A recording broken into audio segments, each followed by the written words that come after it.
Hello students, मेरा नाम अनुरंजन कुमार है और मैं अभी पीएमसीएच पटना में थर्ड ईयर पीजी में हूँ, पीडियाट्रिक्स डिपार्टमेंट में। आज हम लोग पढ़ेंगे विल्सन्स डिजीज़ के बारे में।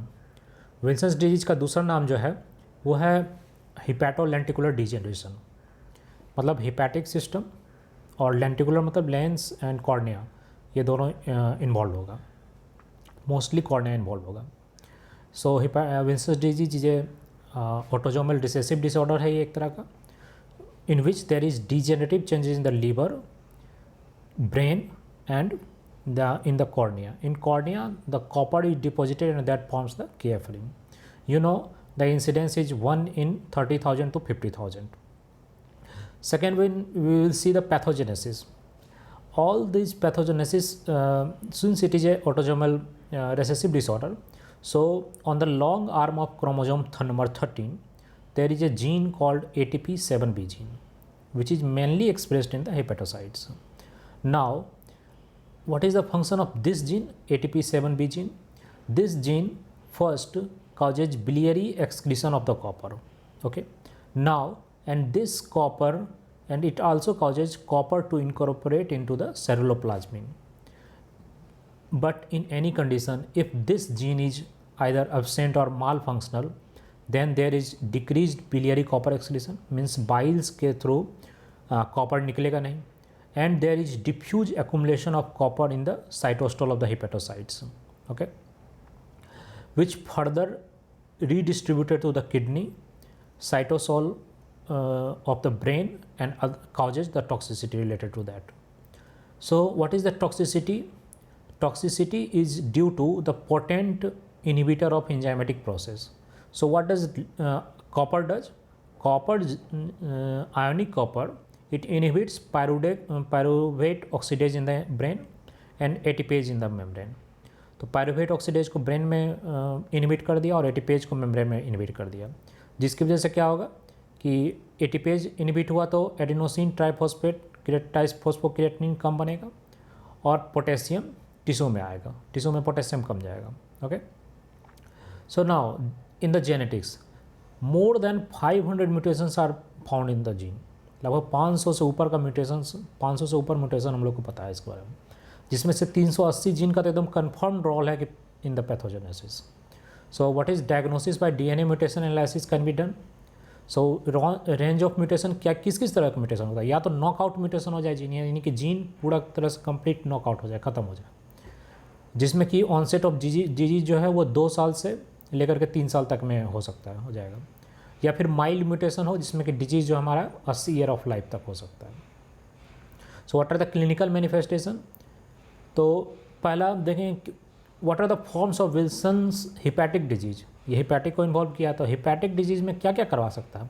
पहला, हिपैटिक डिजीज़ में they may be asymptomatic hepatomegaly, only hepatomegaly with और without splenomegaly. Second, it may have subacute और chronic hepatitis. Third, acute hepatic failure हो सकता है विद और विदाउट हीमोलाइटिक एनीमिया, है ना। हीमोलाइटिक एनीमिया इसमें इंपॉर्टेंट है। सो हम लोग को जानना है कि acute hepatic failure is 3 times more common in girls as compared to boys. Okay, so other manifestations क्या हो सकता है हिपैटिक विल्सन्स डिजीज का। It may cause cryptogenic cirrhosis, portal hypertension, ascites, oedema, variceal bleed and other effect of hepatic dysfunctions like delayed puberty, amenorrhea, coagulation defect. Okay, so what are the key points to remember? The key point remember करने के लिए है कि हमारा जितना ज़्यादा patient young age का होगा, मतलब जितना ज़्यादा यंग एज का होगा उसका हिपैटिक इन्वॉल्वमेंट ज़्यादा होगा, और जैसे जैसे एज बढ़ते जाएगा उसका न्यूरोलॉजिकल साइन एंड सिम्टम ज़्यादा होगा। सो 20 साल के बाद न्यूरोलॉजिकल सिम्टम जो है वो प्रीडोमिनेट करेगा। ओके, तो क्या किस किस तरह का न्यूरोलॉजिकल डिसऑर्डर हो सकता है। पहला, इंटेंशन ट्रेमर हो सकता है, डिसआर्थरिया हो सकता है, रिजिड डिस्टोनिया हो सकता है, पार्किंसनिज्म्स हो सकता है, कोरियो फॉर्म मूवमेंट्स हो सकता है, there may be lack of motor coordination, poor school performance and behaviour changes. ये आप जो भी चीज़ देख रहे हैं ये सब एक्स्ट्रा पिरामिडल साइंस है। इसका मतलब जो भी कॉपर डिपॉजिट हो रहा है ब्रेन में वो एक्स्ट्रा पिरामिडल साइट्स पे जाकर डिपॉजिट हो रहा है, लाइक बेसल गैंग्लिया में जाकर डिपॉजिट हो रहा है, तो उसमें ये सारे फीचर्स मिलेंगे। अब KF रिंग जो है, KF ring mostly young patients में जिसमें हिपैटिक विल्सन्स डिजीज होता है 50% केस में एब्सेंट रहता है, while it is present in 95% cases of neurological disease and in 50% of patients without neurological symptoms. So जब समय न्यूरोलॉजिकल इन्वॉल्वमेंट हो जाएगा उसी में जाकर के KF रिंग मोस्टली हमारे पास रहेगा। इसमें आप स्लिट लैंप से हम लोग को देखा जाता है KF रिंग, डायरेक्ट हम लोग नहीं देखेंगे, स्लिट लैंप एग्जामिनेशन से एकदम अच्छे से देखेंगे, जिसमें कंप्लीट रिंग या पार्सल रिंग हम लोग को इन्वॉल्वमेंट दिखेगा, जितना ज़्यादा कॉपर डिपोजिशन होगा उसके अकॉर्डिंग। अब ब्रेन में जाकर के इन्वॉल्व होगा तो साइकेट्रिक मैनिफेस्टेशन होगा, जिसमें डिप्रेशन आ जाएगा, पर्सनालिटी चेंजेज, एंजाइटी और साइकोसिस हो जाएगा। इसमें एक और डिजीज़ होता है वो है कूम्स निगेटिव हीमोलाइटिक एनीमिया। ये कूम्स निगेटिव हीमोलाइटिक एनीमिया है जो कि फैटल होगा, मतलब कि डेथ हो जाएगा विदाउट ट्रांसप्लांटेशन। सो क्या होता है कि हीमोलाइटिक एपिसोड से के टाइम में there is urinary copper excretion, urine में कॉपर एक्सक्रीट होगा और सीरम कॉपर लेवल जो है वो मार्केटली एलिवेट रहेगा, है ना। नाउ मैनिफेस्टेशन कैसे तरह करेगा, रीनल फानकोनी सिंड्रोम की तरह एंड प्रोग्रेसिव रीनल फेल्योर में भी प्रेजेंट। नेक्स्ट हमारे पास कुछ अनयूजुअल मैनिफेस्टेशन हो सकते हैं, जैसे कि आर्थराइटिस, पेनक्रियाटाइटिस, नेफ्रोलिथियासिस, इनफर्टिलिटी और रिकरेंट मिसकैरिएजेज, कार्डियोमायोपैथी, इंडोक्राइनोपैथी जिसमें कि हाइपोपैराथायरॉयडिज्म हो सकता है। कैसे डायग्नोस करोगे, हमारे पास क्लिनिकल सस्पेंशन होना चाहिए, बहुत स्ट्रॉन्ग क्लिनिकल सस्पेंशन होना चाहिए। कब क्लिनिकल सस्पेंशन होगा, अगर कोई children, clinical suspension of Wilson's is suspected if in children and teenager with unexplained acute और क्रॉनिक लिवर डिजीज हो, या फिर न्यूरोलॉजिकल सिम्टम हो ऑफ अननोन काउज, या फिर एक्यूट हिमोलाइसिस हो, या फिर फानकोनी सिंड्रोम की तरह प्रेजेंट कर रहा हो, या अनएक्सप्लेन्ड बोन और मसल्स डिजीज हो लाइक ऑस्टियोपोरोसिस एंड मायोपैथी, तो उसमें हमको सस्पिशन होना चाहिए कि ये मे भी हो सकता है विल्सन्स डिजीज हो। Apart from that other disease this may be Wilson's disease. So clinical suspicion अगर हमको हुआ तो हम उसको कन्फर्म कैसे करेंगे, how will you confirm. So confirm करेंगे इंडिसेस ऑफ कॉपर मेटाबॉलिज्म।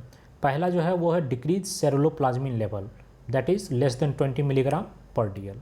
ऐसा क्यों होगा, because copper is not incorporated in the ceruloplasmin, so there is shorter half life of this plasma protein. Okay, now condition with increased ceruloplasmin, ऐसा कौन सा condition है जिसमें कि इंक्रीज सेरुलोप्लाज्मिन होगा, जैसे कि एक्यूट इन्फ्लामेशन है उसमें भी सेरुलोप्लाज्मिन बढ़ा हुआ रहेगा, stage of elevated oestrogen level like pregnancy, oral contraceptive use, या फिर एस्ट्रोजन सप्लीमेंटेशन, उसमें भी कॉपर का ये सेरुलोप्लाज्मिन का लेवल बढ़ा हुआ रहेगा।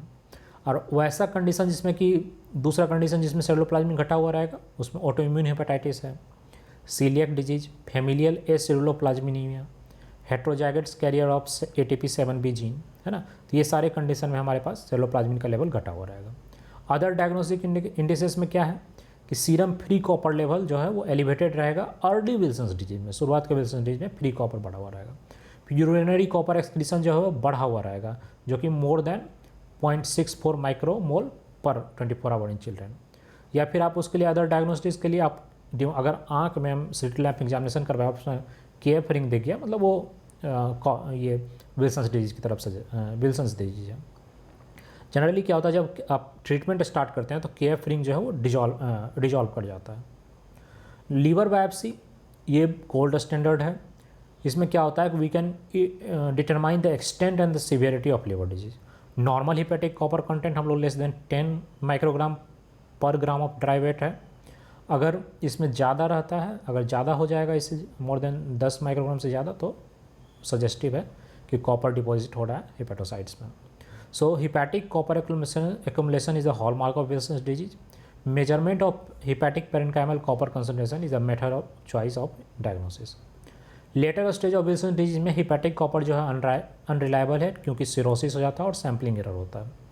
Family members of patient with proven case require screening. जो ऐसा फैमिली मेम्बर जिसको कॉपर का विल्सन्स डिजीज ऑलरेडी डायग्नोज हुआ है उसके मेंबर्स को हम लोग फिर स्क्रीन करेंगे। जेनेटिक स्क्रीनिंग हम लोग करते हैं लिंकेज एनालिसिस या डायरेक्ट DNA म्यूटेशन एनालिसिस से। इसमें यूरोप में एक म्यूटेशन है H1069Q, ये 50 to 60% ऑफ केसेस जो यूरोप में आते हैं उसमें ये प्रेजेंट रहता है। नेक्स्ट है ट्रीटमेंट। ट्रीटमेंट क्या दोगे, पहले जो है कॉपर जो है उसको हमको कॉपर को खाने से घटा देना, that is dietary copper should be less than 1 milligram per day. जिसमें कॉपर किस किस जगह रहता है, लीवर में मिल सकता है, सेल्फेस, नट्स, चॉकलेट्स, इस में कॉपर मिलता है, तो इसको अवॉइड करना है। इनिशियल ट्रीटमेंट अगर सिम्टोमेटिक पेशेंट है तो कॉपर चिलेटिंग थेरेपी एजेंट्स देंगे। तो चिलेशन जो हम लोग थेरेपी करते हैं उसमें डी पेनिसिलामिन से करते हैं। इसका डोज है 1 gram per day, 2 dose before meal for adults and 20 milligram per KG per day for paediatric patients. Other chelating agent में हमारे पास ट्रांटीन है, जिसका dose 0.5 milligram to 2 gram per day for adults and 20 milligram per KG per day for children है। इसमें पेनिसिलामिन से हमारे पास क्या side effect है? पेनिसिलामिन से क्या होता है कि 10 से 15% इनिशियली जो न्यूरोलॉजिकल सिम्टम था वो वर्सन कर जाता है। और पेनिसिलामिन का टॉक्सिक इफेक्ट हमारे 10 से 20% केसेस में देखने को मिलता है, जिसमें कि Goodpasture syndrome, SLE, polymyositis ये करवा सकता है। या फिर it may interact with collagen and elastin, ये जिंक डेफिशिएंसी करवा सकता है हमारे penicillamine. Aplastic anaemia, nephrosis, vitamin B6 जो है एंटी मोटाबोलाइट है पेनिसिलामिन से का, सो इसलिए हम लोग इसको सप्लीमेंट करते हैं जब हम ट्रीटमेंट स्टार्ट करते हैं। ट्रायंटीन हमारे पास एक अल्टरनेटिव मेथड है, first line in some patient, कभी कभी फर्स्ट लाइन की तरह यूज करते हैं। नेक्स्ट ड्रग हमारे पास है अमोनियम टेट्राथायोमोलिब्डेनेट, जो कि न्यूरोलॉजिकल सिम्टम्स के पेशेंट वाले में देते हैं। इसका इनिशियल डोज जो है वो 120 मिलीग्राम पर डे है, 20 milligram between meals TID and 20 milligram between meals TID। Side effect क्या है अमोनियम टेट्रामोलिब्डेनेट का? एनीमिया हो जाता है, लिकोपीनिया, थ्रोम्बोसाइटोपिनिया, देयर में भी increase liver enzymes. It have anti angiogenic effect. Zinc का क्या रोल है? Zinc as a adjuvant therapy, maintenance या फिर primary therapy in pre symptomatic patient. कोई भी सस्पेक्ट कर रहे हैं विल्सन डिजीज का, उसमें जिंक हमको स्टार्ट कर देना है। ये क्या करता है? कॉपर के जो GI का एब्जॉर्प्शन है उसको रोकता है ना। तो जिंक एसीटेट हम लोग देते हैं, इसका डोज है 25 से 50 milligram 3 times a day adult के केसेस में, और 5 साल तक से अगर ऊपर का बच्चा है तो 25 milligram 3 times a day. Side effect क्या है? GI irritations, liquid reduce leucocyte count, leucocyte chemotaxis, increase in serum mileage and lipase. Current guidelines recommend क्या करता है विल्सन डिजीज, जो कि डी पेनिसिलामिन या ट्रायंटीन यूज कर रहे हैं उसके लिए, कि जिंक जो है फर्स्ट लाइन थेरेपी में पेशेंट जिसमें कि न्यूरोलॉजिकल सिम्टम है उसको देना है। There exclusive monotherapy zinc symptomatic liver disease में कंट्रोवर्शियल है और रिकमेंड नहीं किया जाता है। अदर एडजंक्टिव थेरेपी है जिसमें कि हमारे पास एंटीऑक्सीडेंट है, विटामिन E और करक्यूमिन। फार्माकोलॉजिकल चैपरॉन्स में 4-फिनाइल ब्यूटारेट देते हैं। प्रोग्नोसिस अगर बात करें तो इसमें हमारे पास अनट्रीटेड पेशेंट जो है वो विल्सन डिजीज का हेपेटिक, न्यूरोलॉजिकल, रीनल या हेमाटोलॉजिकल डिजीज से डाई कर जाता है। अगर if patient is present with acute liver failure then medical therapy is rarely effective. In asymptomatic siblings of affected patient early chelation therapy और zinc therapy prevents expression of the gene. वैसा जिसके family member में उसको zinc देना चाहिए। सो liver transplant का क्या indication है कि पेशेंट अगर परमानेंट लिवर डिजीज है, डिकम्पनसेटेड सिरोसिस है या फिर प्रोग्रेसिव न्यूरल डिसऑर्डर हो रहा है, तो उस केस में हम लोग को ये करना है, लिवर ट्रांसप्लांट के लिए इंडिकेशन कर देना है।